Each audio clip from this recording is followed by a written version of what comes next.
Mexicanos, bienvenidos a una bioinformación más. Gracias por acompañarme en su canal Las Crónicas del Chairo. Inicio de semana, 9 de diciembre del 2024.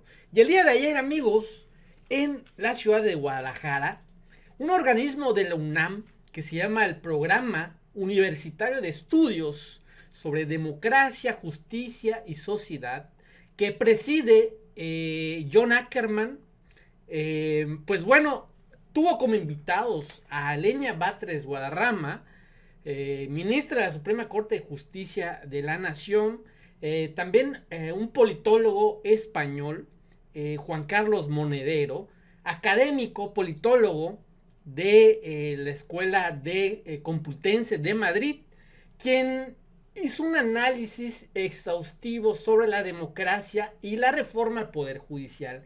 Habla de jueces, habla de cómo estos piensan que tienen el poder absoluto y que no tienen por qué responder a nadie.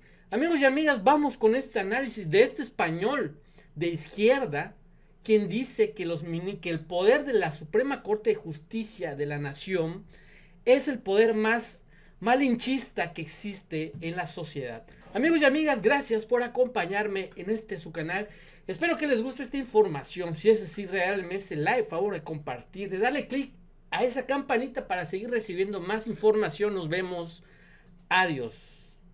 Y una cosa que he aprendido en la vida es que lo que diferencia a una persona progresista de una persona conservadora es que la gente progresista cree en la gente, mientras que la gente que no es progresista no confía en el pueblo. Y esto ustedes aquí lo han llevado a rajatabla. La frase "primero los pobres" no es retórica, sino que tiene un sustento fuerte que hace que algo pueda pasar como aprobarse la ley judicial. Porque yo estoy insistiendo mucho en que, desde mi lectura, aquí no se ha aprobado la ley judicial porque tengan ustedes la presidencia de la República, ni porque tengan las dos cámaras, que de hecho en las dos cámaras ha habido que hacer algunos movimientos. Si la ley judicial ha salido adelante es porque había un pueblo detrás consciente y organizado empujando, porque comprendía la importancia de esa ley judicial, y gracias a que había ese pueblo empujando, la ley ha salido.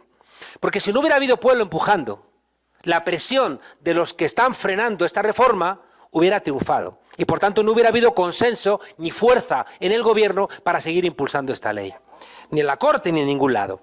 Por tanto, fíjense ustedes, lo que les estoy planteando es que cuando un gobierno confía en el pueblo al final te devuelve con creces lo que le has entregado. Decía Voltaire, un filósofo francés del siglo XVIII, decía: Dios no existe, pero no se lo cuentes a mi criado, no me vaya a cortar el cuello por la noche mientras duermo. Es decir, Dios funcionaba para las élites como una suerte de atenuante de la rebeldía popular. Pues hoy la democracia no existe, pero no se lo digas al pueblo, no vaya a ser que también se enfade y le corte el cuello a los que quieren hacer valer el privilegio en esto que llaman democracia. Hoy he leído en la Feria del Libro del Zócalo, en el stand de Letras Libres, me he puesto a ojear, con esta enfermedad que tenemos los profesores de rastrear cosas, y me he encontrado un artículo de uno de los 5 o 6 grandes referentes de la teoría de la democracia en el mundo, John Keane. Y tenía un articulito en Letras Libres. Y decía textualmente en ese artículo que López Obrador era un dictador porque hacía las mañaneras. Uno de los grandes teóricos de la democracia del mundo, que enseñamos a nuestros estudiantes que tienen que leer sus sesudos textos. Y decía: el dictador López Obrador ha cambiado los libros de texto, porque es que era mejor cuando los hacía el Grupo Prisa desde España y les decía a los mexicanos que tenían que pensar los niños mexicanos. Me ha gustado mucho escuchar a Lenia decir que en el artículo 3 de la Constitución mexicana se habla de la democracia no como un procedimiento, sino como una sustancia, como un sentido común, como una manera de estar. Porque hay los grandes autores de la democracia que dicen que simplemente es un procedimiento.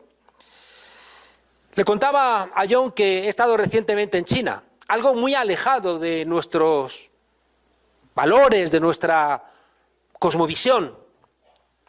Ellos son confucionistas, confucianos, Bueno, recuerden ustedes que había una Miss Universo que le dijeron quién era Confucio, dijo que era quien se había inventado la confusión. Bueno, ellos se rigen por Confucio y nosotros no. Ellos tienen una idea de armonía muy basada en la sumisión al conjunto y nosotros somos un poquito más individualistas por nuestro resultado. En China, quien elige al gobierno no es como nosotros procedimientos signados en la Constitución y en las leyes, sino que ellos dejan que sea el Partido Comunista Chino quien elija a los gobernantes. Ahora bien, el gobernante tiene que gobernar para el bien del pueblo. Porque si el gobernante no gobierna a favor del pueblo, los chinos se enfadan con sus gobernantes. En cambio, cuando los gobernantes ayudan a sacar a millones y millones y millones de personas de la pobreza, como han hecho, la gente dice, me da igual cómo se elija a los gobernantes, me importa que me han sacado de la pobreza. Aquí, en cambio, si nombramos en el mundo occidental a un gobernante según los procedimientos, aunque hagan trampas como Elon Musk comprando una red social para influir y ganar las elecciones, decimos, como ha ganado las elecciones cumpliendo las formalidades, me da igual que esté condenando a mi pueblo al hambre, a mis hijos a la enfermedad o a la ignorancia.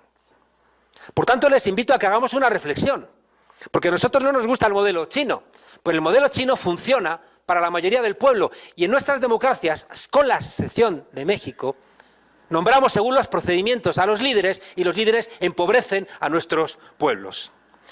Hay una pregunta que les digo a ustedes que se la piensen. ¿Alguien cree, como dice la teoría liberal, que de la confrontación entre partidos políticos que representan intereses diferentes va a salir el bien del conjunto del país?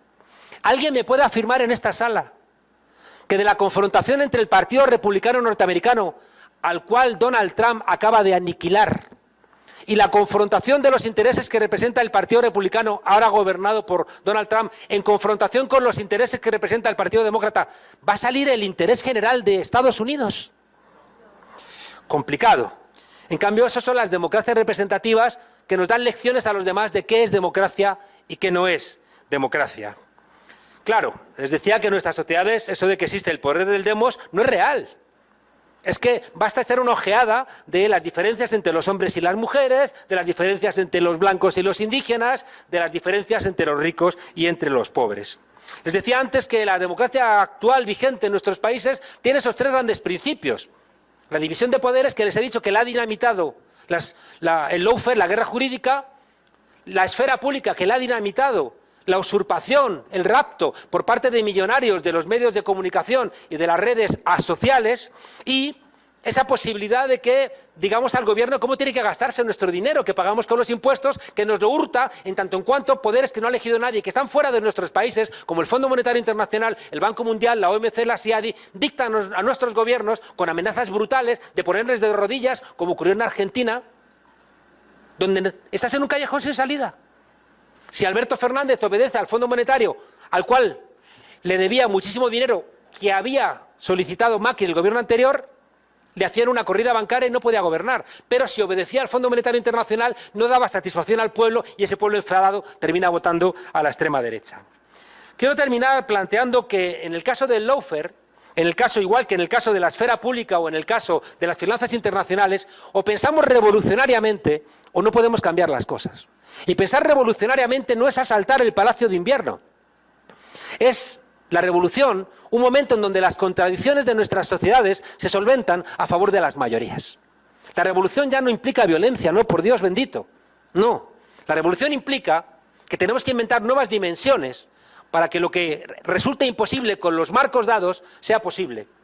Decía mi maestro Jesús Ibáñez, en un ejemplo que pongo mucho, que había dedicado toda su vida a enseñar a sus discípulos a diferenciar entre la opinión y la realidad, entre lo falso y lo verdadero, y llegó a la última lección y llamó a su mejor discípulo al Salón de los Pasos Perdidos, le puso una vara de almendro en la cabeza y le dijo: si me dices que esta vara es verdadera y que existe, te daré con ella en la cabeza. Si me dices que esta vara no existe, te daré con ella en la cabeza. Y si guardas silencio, te daré con ella en la cabeza. Yo recuerdo que levanté la mano y dije: la solución, profesor, es quitarle la vara al maestro y darle tú con ella a él en la cabeza. Y él, que era más inteligente que yo, no. La solución es que cuando algo es necesario e imposible, cuando es necesario que no te den con el palo en la cabeza, pero con las reglas marcadas es imposible, hay que inventar una nueva dimensión.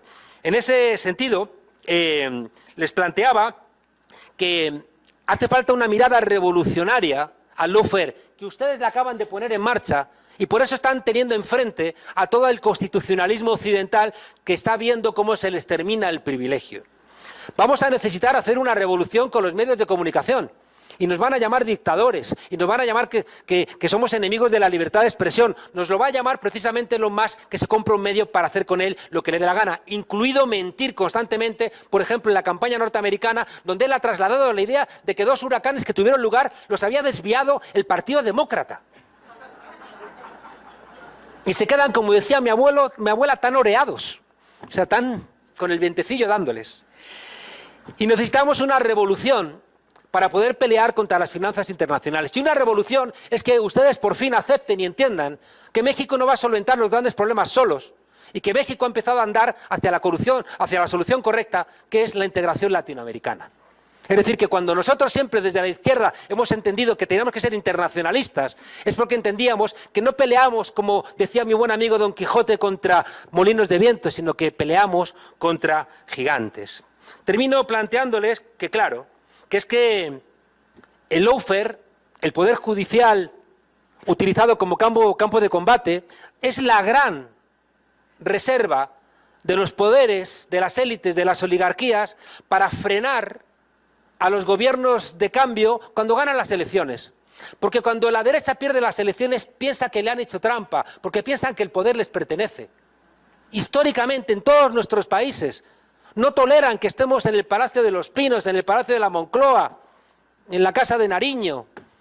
No toleran que pisemos la moqueta donde ellos han sido los dueños y les molesta y consideran que están legitimados para hacer cualquier tipo de trampa. Y antes de dar golpes de Estado, dan golpes de Estado blandos a través del poder judicial, porque es el poder más elitista de todos nuestros poderes. Fíjense ustedes que, como planteaba Lenia, intentan parar las leyes. Como planteaba ella, les conceden al margen de la Constitución duración de los mandatos que no tienen, pero esto lo hacen en todos nuestros países. En España el Consejo General del Poder Judicial, que es el órgano de gobierno de los jueces, y el Tribunal del Consejo General del Poder Judicial es el presidente del Tribunal Supremo, ha estado 5 años ajeno a la Constitución porque la derecha no ha querido renovarlo, porque se juegan 30 casos judiciales donde está una buena parte de la dirección de la derecha española. Y querían que estuvieran sus jueces amigos para evitar que les juzgaran. Y ha estado 5 años fuera de la Constitución. ¿Ustedes creen que es posible que la izquierda podría haber hecho algo parecido? No, porque consideran que el Poder Judicial es de ellos. Y por la misma razón, fíjense, y esto claro, no se puede explicar en términos jurídicos, se tiene que explicar en términos sociológicos. Es que en todos los sitios donde enjuician a los líderes de la izquierda, nos encontramos con que los jueces que nos enjuician se van de cacería, se van de cena o se van de reuniones con los líderes de la derecha antes de ese tipo de decisiones, como hemos visto en tantos países, aquí o en Argentina, los jueces que han inhabilitado a Cristina Fernández de Kirchner. En la misma dirección, y termino con esto, nos encontramos con que la pérdida revolucionaria de que sea el pueblo el que recupera quien nombra a las magistraturas, como ocurría en el mundo griego,